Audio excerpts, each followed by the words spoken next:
घमंड का पुतला। शाम हो गई थी। मैं सरयू नदी के किनारे अपने कैंप में बैठा हुआ नदी के मजे ले रहा था कि मेरे फुटबॉल ने दबे पांव पास आकर मुझे सलाम किया कि जैसे वह मुझसे कुछ कहना चाहता है। फुटबॉल के नाम से जिस प्राणी का जिक्र किया गया वह मेरा अर्दली था। उसे सिर्फ एक नज़र देखने से यकीन हो जाता था कि यह नाम उसके लिए पूरी तरह उचित है। वह सिर से पैर तक आदमी की शक्ल में एक गेंद था, लंबाई चौड़ाई बराबर। उसका भारी भरकम पेट, जिसने उस दायरे के बनाने में खास हिस्सा लिया था, एक लंबे कमरबंद में लिपटा रहता था, शायद इसलिए कि वह इंतहा से आगे न बढ़ जाए। जिस वक्त वह तेजी से चलता था, बल्कि यूं कहिए जुरकता था, तो साफ मालूम होता था कि कोई फुटबॉल ठोकर खाकर लुढ़कता चला आता है। मैंने उसकी तरफ देखकर पूछ, क्या कहते हो? इस पर फुटबॉल ने ऐसी रोनी सूरत बनाई कि जैसे कहीं से पिटकर आया है, और बोला, हुजूर, अभी तक यहाँ रसद का कोई इंतजाम नहीं हुआ। जमींदार साहब कहते हैं कि मैं किसी का नौकर नहीं हूँ। मैंने इस निगाह से देखा कि जैसे मैं और ज्यादा नहीं सुनना चाहता। यह असंभव था कि मजिस्ट्रेट की शान में जमींदार से ऐसी गुस्ताखी होती।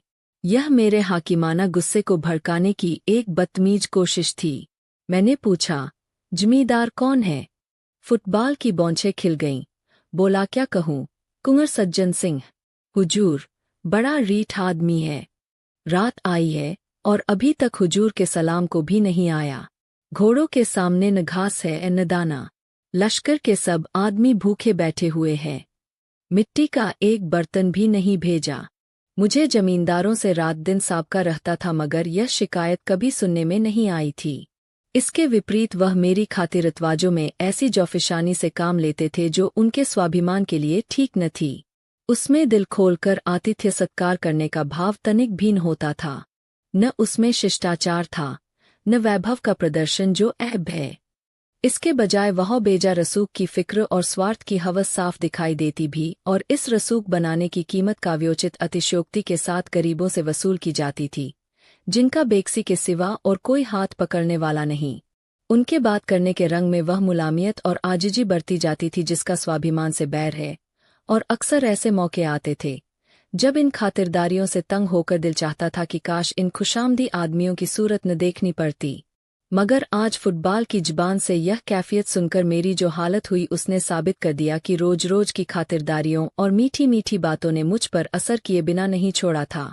मैं यह हुक्म देने वाला ही था कि कुंवर सज्जन सिंह को हाजिर करो कि एकाएक मुझे ख्याल आया कि इन मुफ्तखोर चपरासियों के कहने पर एक प्रतिष्ठित आदमी को अपमानित करना न्याय नहीं है। मैंने अर्दली से कहा, आदमियों के पास जाओ, नकद दाम देकर चीजें लाओ और याद रखो कि मेरे पास कोई शिकायत न आए। अर्दली दिल में मुझे कोसता हुआ चला गया, मगर मेरे आश्चर्य की कोई सीमा न रही जब वहां एक हफ्ते तक रहने पर भी कुंवर साहब से मेरी भेंट न हुई। अपने आदमियों और लश्कर वालों की जुबान से कुंवर साहब की रिठाई, घमंड और हेकड़ी की कहानियां रोज सुना करता, और मेरे दुनिया देखे हुए पेशकार ने ऐसे अतिथि सत्कार शून्य गांव में पड़ाव डालने के लिए मुझे कई बार इशारों से समझाने बुझाने की कोशिश की। गालिबन मैं पहला आदमी था जिससे यह भूल हुई थी, और अगर मैंने जिले के नक्शे के बदले लश्कर वालों से अपने दौरे का प्रोग्राम बनाने में मदद ली होती तो शायद इस अप्रिय अनुभव की नौबत न आती। लेकिन कुछ अजब बात थी कि कुंवर साहब को बुरा भला कहना मुझ पर उल्टा असर डालता था। यहाँ तक कि मुझे उस आदमी से मुलाकात करने की इच्छा पैदा हुई जो सर्वशक्तिमान आफसरों से इतना ज्यादा अलग थलग रह सकता है। सुबह का वक्त था। मैं गरी में गया। नीचे सरयू नदी लहरें मार रही थी। उस पार साखू का जंगल था, मीलों तक बादामी रेत, उस पर खरबूज और तरबूज की क्यारियां थीं। पीले पीले फूलों से लहराती हुई बगुलों और मुर्गाबियों के गोल बैठे हुए थे। सूर्य देवता ने जंगलों से सिर निकाला, लहरें जगमगाईं, पानी में तारे निकले। बड़ा सुहाना, आत्मिक उल्लास देने वाला दृश्य था। मैंने खबर करवाई और कुंवर साहब के दीवान खाने में दाखिल हुआ। लंबा चौड़ा कमरा था, फर्श बिछा हुआ था। सामने मसंद पर एक बहुत लंबा तिरंगा आदमी बैठा था, सर के बाल मुड़े हुए, गले में रुद्राक्ष की माला, लाल लाल ऊंचा माथा। पुरुषोचित अभिमान की इससे अच्छी तस्वीर नहीं हो सकती। चेहरे से रोबदाब बरसता था। कुंवर साहब ने मेरे सलाम को इस अंदाज से लिया कि जैसे वह इसके आदी है। मसंद से उठकर उन्होंने बहुत बड़पन के ढंग से मेरी अगवानी की, खैरियत पूछी, और इस तकलीफ के लिए मेरा शुक्रिया अदा करने के बाद इतर और पान से मेरी तवाजो की। तब वह मुझे अपनी उस गरी की सैर कराने चले जिसने किसी जमाने में जरूर आसफुद्दौला को जिच किया होगा, मगर इस वक्त बहुत टूटी फीटी हालत में थी। यहाँ के एक एक रोड़े पर कुंवर साहब को नाज था। उनके खानदानी बड़पन और रोबदाब का जिक्र उनकी जुबान से सुनकर विश्वास न करना असंभव था। बयान करने का रंग यकीन को मजबूर करता था, और वे उन कहानियों के सिर्फ पासबान ही न थे बल्कि वह उनके ईमान का हिस्सा थीं। और जहाँ तक उनकी शक्ति में था, उन्होंने अपनी आन निभाने में कभी कसर नहीं की। कुंवर सज्जन सिंह खानदानी रईस थे। उनकी वंश परंपरा यहाँ वहाँ टूटती हुई अंत में किसी महात्मा ऋषि से जाकर मिल जाती थी। उन्हें तपस्या और भक्ति और योग का कोई दावा न था, लेकिन इसका गर्व उन्हें अवश्य था कि वे एक ऋषि की संतान हैं। पुरखों के जंगली कारनामे भी उनके लिए गर्व का कुछ कम कारण न थे। इतिहास में उनका कहीं जिक्र न हो, मगर खानदानी भाट ने उन्हें अमर बनाने में कोई कसर न रखी थी। और अगर शब्दों में कुछ ताकत है तो यह गरी रोहतास या कालिंजर के किलों से आगे बढ़ी हुई थी। कम से कम प्राचीनता और बर्बादी के बाहम लक्षणों में तो उसकी मिसाल मुश्किल से मिल सकती थी, क्योंकि पुराने जमाने में चाहे उसने मुहासरों और सुरंगों को हेच समझा हो, लेकिन वक्त वह चींटियों और दीमकों के हमलों का भी सामना न कर सकती थी। कुंवर सज्जन सिंह से मेरी भेंट बहुत संक्षिप्त थी, लेकिन इस दिलचस्प आदमी ने मुझे हमेशा के लिए अपना भक्त बना लिया। बड़ा समझदार, मामले को समझने वाला, दूरदर्शी आदमी था। आखिर मुझे उसका बिन पैसों का गुलाम बनना था। बरसात में सरयू नदी इस जोर शोर से चढ़ी कि हजारों गांव बर्बाद हो गए। बड़े बड़े तनावर दरख्त तिनकों की तरह बहते चले जाते थे। चारपाइयों पर सोते हुए बच्चे, औरतें, खूंटों पर बंधे हुए गाय और बैल उसकी गरजती हुई लहरों में समा गए। खेतों में नाच चलती थी। शहर में उड़ती हुई खबरें पहुंचीं। सहायता के प्रस्ताव पास हुए। सैकड़ों ने सहानुभूति और शौक के अर्जेंट तार जिल के बड़े साहब की सेवा में भेजे।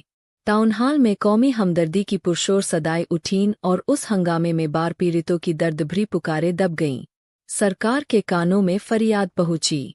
एक जांच कमीशन तैयार किया गया। जमींदारों को हुक्म हुआ कि वे कमीशन के सामने अपने नुकसानों को विस्तार से बताएं और उसके सबूत दें। शिवरामपुर के महाराजा साहब को इस कमीशन का सभापति बनाया गया। जमींदारों में रेल पेल शुरू हुई। नसीब जागे। नुकसान के तखमीन का फैसला करने में काव्य बुद्धि से काम लेना पड़ा।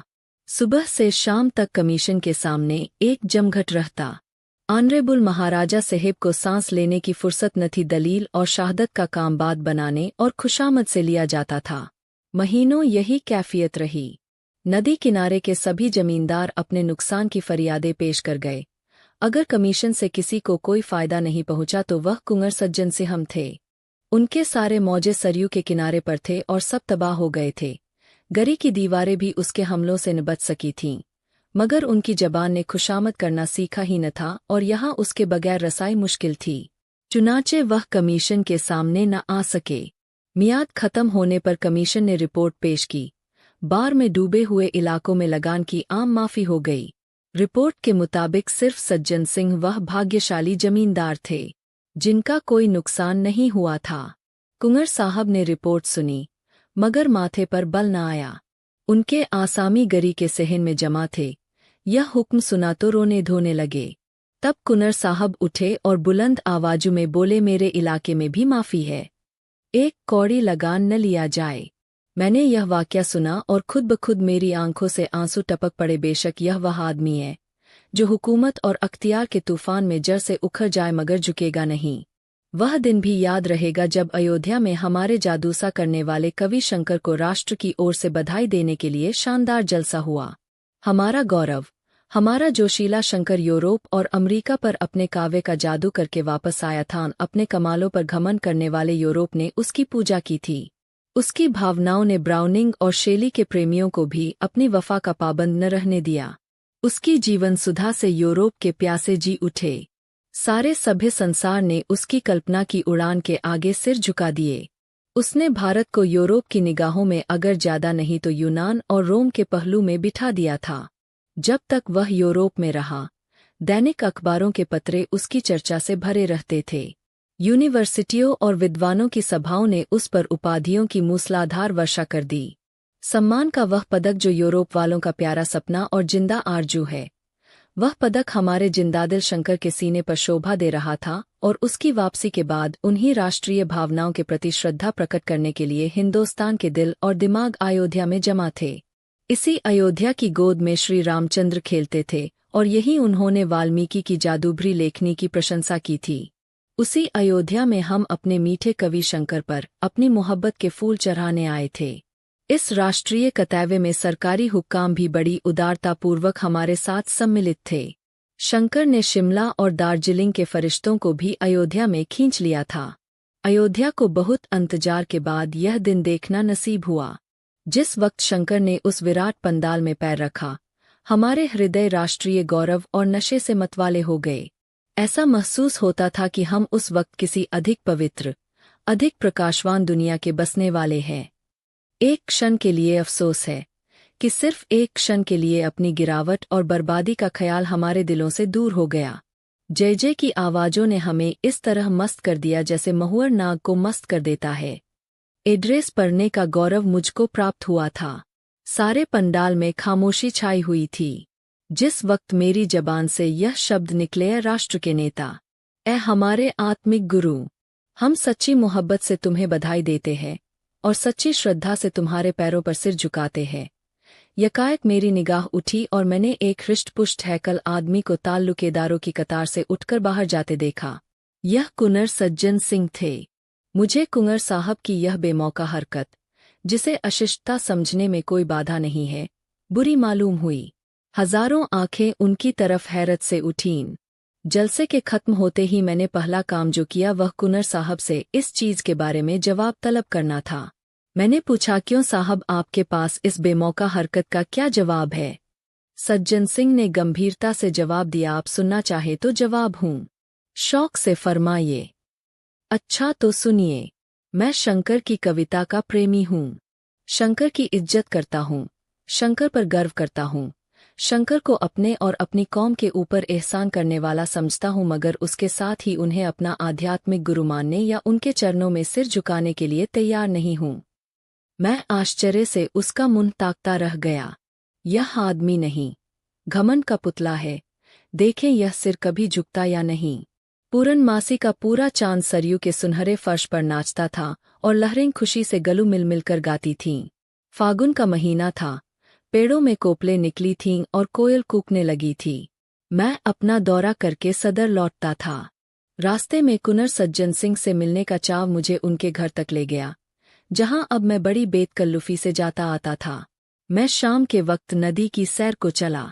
वह प्राणदायिनी हवा, वह उड़ती हुई लहरें, वह गहरी निस्तब्धता, सारा दृश्य एक आकर्षक सुहाना सपना था। चांद के चमकते हुए गीत से जिस तरह लहरें झूम रही थीं, उसी तरह मीठी चिंताओं से दिल उमड़ा आता था। मुझे ऊंचे कगार पर एक पेड़ के नीचे कुछ रोशनी दिखाई दी। मैं ऊपर चढ़ा। वहां बरगद की घनी छाया में धूनी जल रही थी। उसके सामने एक साधु पैर फैलाए बरगद की एक मोटी जटा के सहारे लेटे हुए थे। उनका चमकता हुआ चेहरा आग की चमक को लजाता था। नीले तालाब में कमल खिला हुआ था। उनके पैरों के पास एक दूसरा आदमी बैठा हुआ था।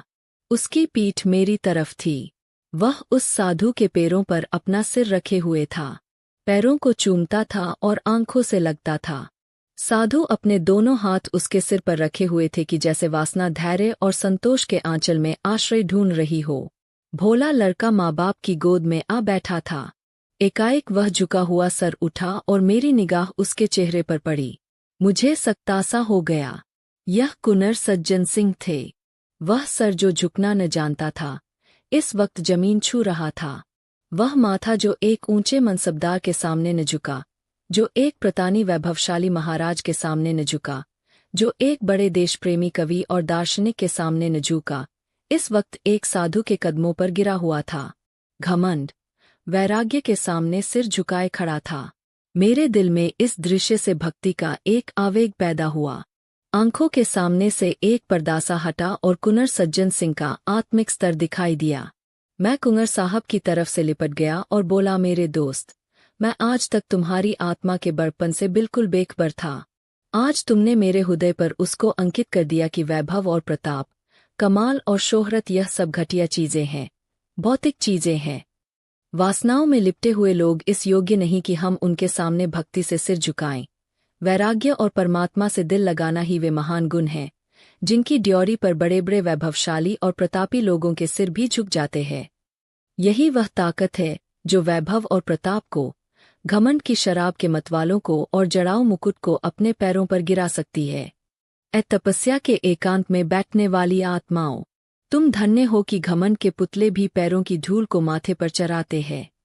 कुंवर सज्जन सिंह ने मुझे छाती से लगाकर कहा, मिस्टर वागले, आज आपने मुझे सच्चे गर्व का रूप दिखा दिया और मैं कह सकता हूं कि सच्चा गर्व सच्ची प्रार्थना से कम नहीं। विश्वास मानिए, मुझे इस वक्त ऐसा मालूम होता है कि गर्व में भी आत्मिकता को पाया जा सकता है। आज मेरे सिर में गर्व का जो नशा है वह कभी नहीं था।